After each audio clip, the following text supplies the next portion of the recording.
കുഞ്ഞികൃഷ്ണൻ അടുക്കളയിലേക്ക് ഓടിച്ചെന്നിട്ട് യശോദമ്മോട് ചോദിച്ചു, അമ്മേ, ഒരു പാത്രം തരുമോ? അതെന്തിനാ കണ്ണാ? അതോ കണ്ണനും ഏട്ടനും കൂടിയിട്ട് പൂവ് പൊട്ടിക്കാനാ. കണ്ണാ, പൂവ് പൊട്ടിച്ച് കളയരുത് കണ്ണാ. പൂക്കൾ ഉണ്ടായാലല്ലേ വണ്ടുകൾക്ക് വന്ന് തേൻ കുടിക്കാൻ പറ്റുള്ളൂ. കുറച്ച് പൂക്കളെ പൊട്ടിക്കാവൂ കേട്ടോ. അല്ല അമ്മ ചോദിക്കട്ടെ, കണ്ണൻ എന്തിനാ ഇപ്പം പൂവ്? അതോ അമ്മേ, പൂജ കഴിക്കാൻ, മാല കെട്ടാൻ, അതിനൊക്കെ വേണ്ടിയിട്ടാ. ആ, കണ്ണൻ പൂജിക്കാൻ പോവുകയാണോ? അച്ഛൻ പൂജിക്കണ പോലെ. ഏട്ടനും ഉണ്ട്. എന്താച്ചാ കാട്ടു, വികൃതിയൊന്നും കാട്ടരുത് കേട്ടോ. ഇല്ലയമ്മേ. ഇതും പറഞ്ഞ് യശോദമ്മയ്ക്ക് ഒരു ഉമ്മയും കൊടുത്ത് പാത്രവും വാങ്ങി തുള്ളിച്ചാടി മുറ്റത്തേക്ക് പോയി. ആ നടത്തം കാണാൻ എന്ത് രസാണെന്നോ.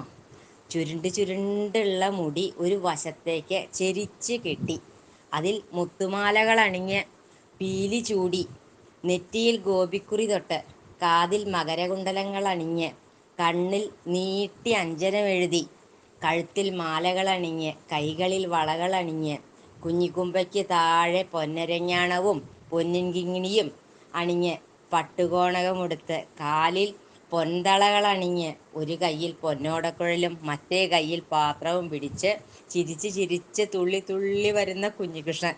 തടിച്ചുരുണ്ട ഇരുനിറത്തിലുള്ള കുട്ടനെ എന്ത് ഭംഗിയാ കാണാനെന്നറിയോ.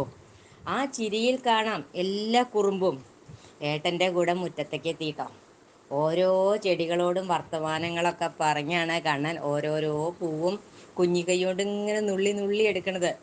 അപ്പം രാമൻ ചോദിക്കുക, എന്തൊക്കെയാ കണ്ണാ ഇതിനോടൊക്കെ പറയണത്? അതിനൊക്കെ ചെവിയുണ്ടോ?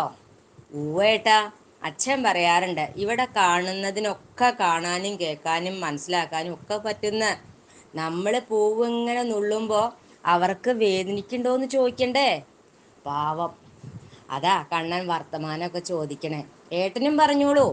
ഇതെല്ലാം കണ്ടും കേട്ടും നിന്ന മുല്ലയും തെച്ചിയും തുളസിയും എല്ലാം കണ്ണനെ ഉമ്മ വെച്ചുകൊണ്ട് തലയാട്ടിക്കൊണ്ടിരുന്നു.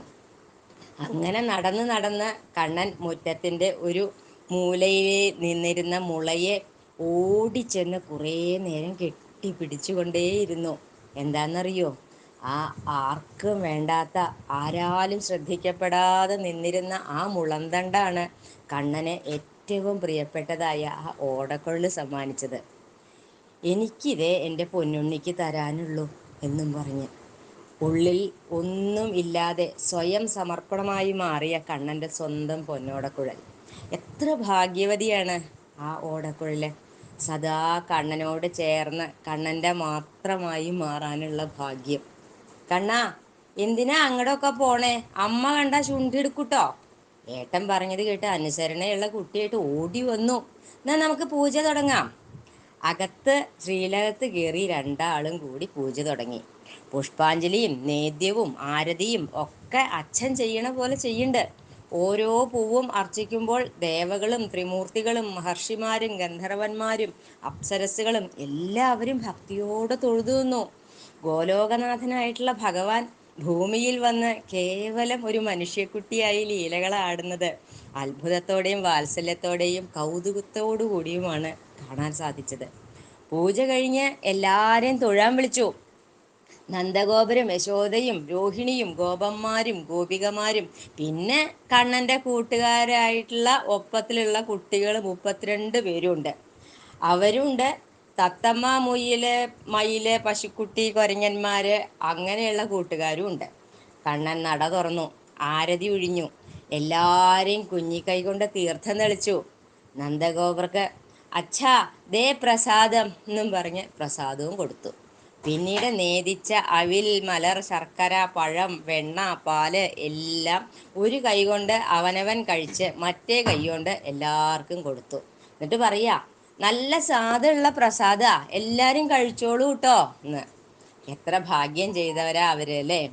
കുഞ്ഞികൃഷ്ണൻ തന്നെ പൂജ കഴിച്ച് പ്രസാദം കൊടുക്കുക. ആ തീർത്ഥവും പ്രസാദവും നേദ്യവും അനുഭവിക്കാൻ സാധിക്കുക. വൃന്ദാവനത്തിൽ എന്നും അങ്ങനെയാവും. ഒരിക്കൽ ആ വൃന്ദാവനത്തിലേക്ക് കൂട്ടിക്കൊണ്ടുപോയി ഇത്തിരി പ്രസാദം ഞങ്ങൾക്കും തരണം കേട്ടോ. ആവാട്ടോ അമ്മേ. അങ്ങനെ ഞാൻ രാധയോടും പറയാം, അമ്മ ഇങ്ങോട്ടൊന്ന് കൊണ്ടുവരണമെന്ന്.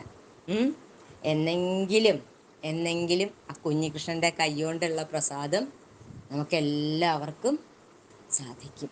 ആ പ്രസാദം കഴിക്കാനും അത് സ്വീകരിക്കാനും എല്ലാറ്റിനും എല്ലാവർക്കും സാധിക്കട്ടെ. രാധേശ്യാം.